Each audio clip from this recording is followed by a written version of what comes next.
Muchas gracias. Buenas tardes. Estamos esencialmente de acuerdo con el texto de la PNL propuesta por el Partido Socialista. Sin embargo, pues queremos añadir una serie de matices que es importante pues tratar en esta materia. De hecho, el objeto de la PNL es mucho más profundo que la liquidación de IRPF por los derechos de pago básico. De hecho, la cuestión hunde sus raíces en la reforma de la PAC del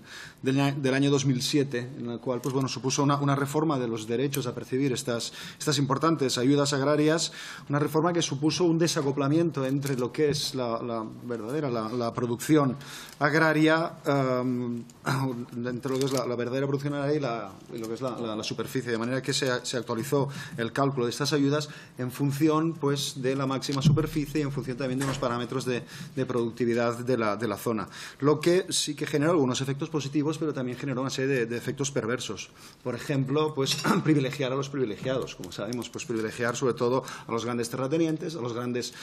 tenedores de superficies agrarias, y por otro lado también se generó otro problema con la creación de los denominados derechos históricos, lo que en argot se denomina la mochila de derechos, que generó pues bueno la acumulación a la explotación agraria, el intangible del derecho a percibir unos ingresos en función, como hemos dicho, del cálculo de una producción histórica, de una zonificación y sobre todo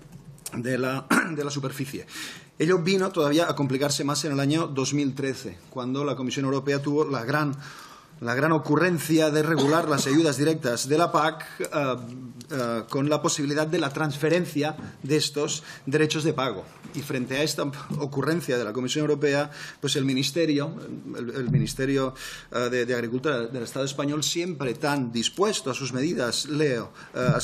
liberalizadoras, pues vino a desarrollar en su Real Decreto 1036 del 2014 la efectiva posibilidad de transferencia de estos derechos desvinculados de la titularidad de la tierra, lo que en realidad en sentido común pues no ayuda a los grandes objetivos de desarrollo agrario, de producción, lo que el sentido común nos hubiera supuesto esto, y restringir estas previsiones de la Unión Europea, pues lo que vino es a generar una cantidad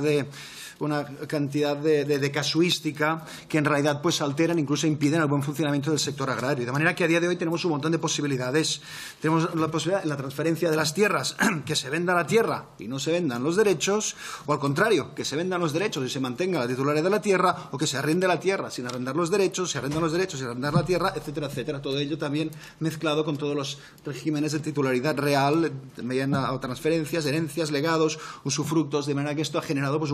una disfunción en el sistema de la PAC y, por ende, también la creación de un mercado de derechos de la PAC. De manera que podemos verlo, y hoy en Internet incluso podemos localizar una serie de empresas dedicadas especialmente a facilitar este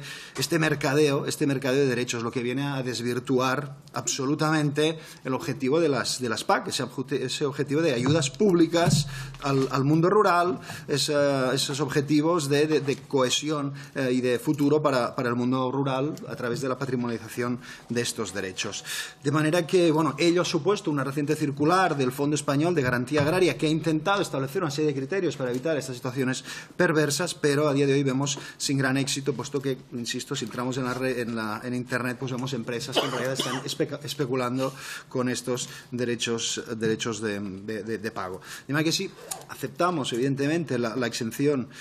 fiscal cuando las transferencias de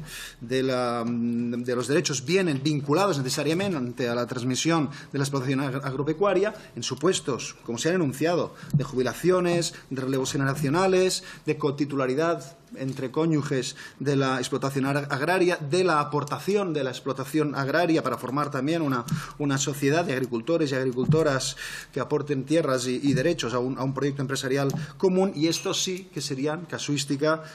que sería legítimo y es necesario identificar dentro de esta exclusión de la tributación del IRPF también como herramienta de reactivación del sector agrario. Sin embargo, sí que es necesario excluir dentro de estas posibilidades toda esta red de negocios de compra y venta de derechos, que lo que hace es especular y crear anomalías en el buen funcionamiento, como hemos dicho, del sector agrario. En conclusión, hemos presentado unas enmiendas que sin duda vamos a transigir y van a llevar a nuestro voto favorable a la PNL, que básicamente pues lo que vienen a defender es acabar con este sistema de de derechos históricos, de manera que se pueda replantear la percepción de los derechos de la PAC vinculados a lo que es una auténtica compensación de la renta agraria y a la actividad profesional agraria y ganadera, sobre todo también destinada a acabar con este mercado paralelo especulativo de los derechos de pago básicos, de manera que los derechos siempre vengan vinculados necesariamente, como hemos dicho, a la actividad profesional agraria y ganadera, y siendo ello conscientes pues, de la necesidad auténtica de regular de forma rigurosa y de forma justa toda esta cesión de derechos, insisto, siempre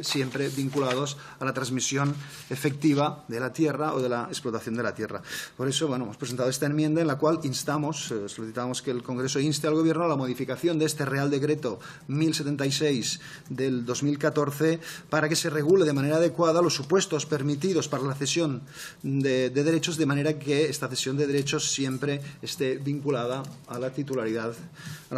de la tierra y no sea un simple producto más de especulación financiera. Nada más, gracias.